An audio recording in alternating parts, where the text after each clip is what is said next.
صدائے حق جو چینل ہے وہ ہے صدام میڈیا۔ نحمده ونصلي على رسوله الكريم اما بعد قال النبي صلى الله عليه وسلم خيركم من تعلم القرآن وعلمه او كما قال عليه الصلاة والسلام۔ ہمیں دنیا سے کیا مطلب، مکتب ہے وطن اپنا۔ ہمیں دنیا سے کیا مطلب، مکتب ہے وطن اپنا۔ مریں گے ہم کتابوں پر، ورق ہوگا کفن اپنا۔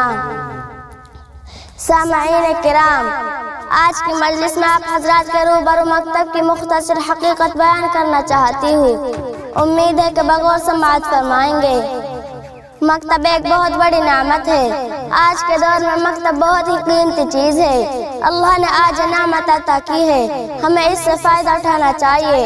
علم دین کا سیکھنا اتنا فرض ہے جس سے نماز روزہ وغیرہ درست ہو سکے۔ علم دین کی تعلیم اس مکتب میں ہوتی ہے۔ یہ مکتب ماں کی گود کی طرح ہے۔ جس طرح بچہ ماں کی گود میں پرورش پاتا ہے، اسی طرح انسان بھی یہاں پرورش پاتا ہے۔ مکتب انسان کو انسان بناتا ہے۔ مکتب چند افراد مل کر بناتے ہیں۔ ہم مکتب کی عمارت بناتے ہیں۔ مکتب ہمارا قلب بناتا ہے، اللہ سے ہمارا تعلق جوڑتے ہیں۔ یہی نبی کا کام تھا کہ مخلوق کو خالق سے جوڑتے تھے۔ جس طرح نبی مخلوق کو خالق سے جوڑتے تھے، اسی طرح مکتب بھی ہمیں اللہ سے جوڑتے ہیں۔ لہٰذا اس مکتب کو نہ کوئی طاقت ہلا سکتی ہے اور نہ کوئی اس مکتب کو توڑ سکتا ہے۔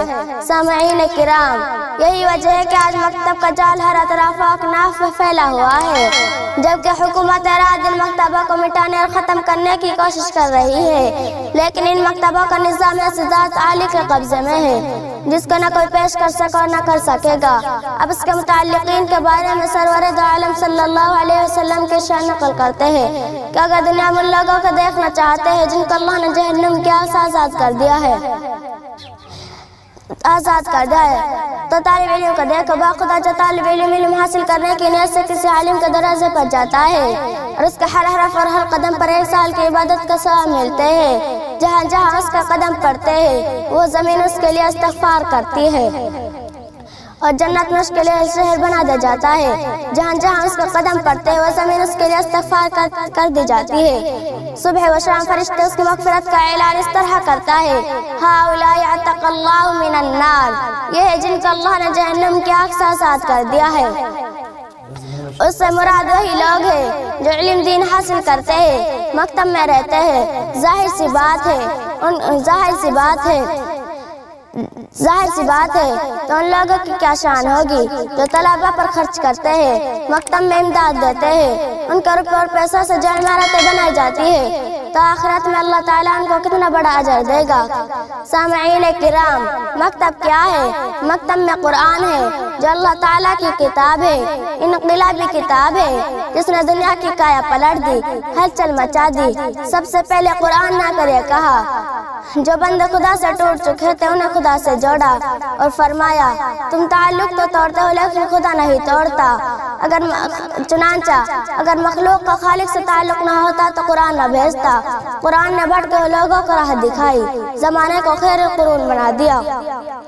قرآن کا کتنا بڑا احسان ہے کہ حضور صلی اللہ علیہ وسلم محمد بن عبداللہ سے محمد رسول اللہ صلی اللہ علیہ وسلم بنا دیا اور خاتم النبیین بنا دیا۔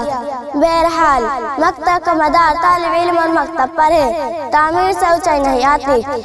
جس کے طالب علم حضرت ابوبکر صدیق رضی اللہ تعالیٰ عنہ، حضرت اعظم رضی اللہ تعالیٰ عنہ جیسے تھے، ہم یہ فخر سے کہہ سکتے ہیں اولئک آبائی فاجعلنی بمثلہم۔ کیا کوئی یونیورسٹی سے فارغ ہونے والا اس طرح کا فخر کر سکتا ہے؟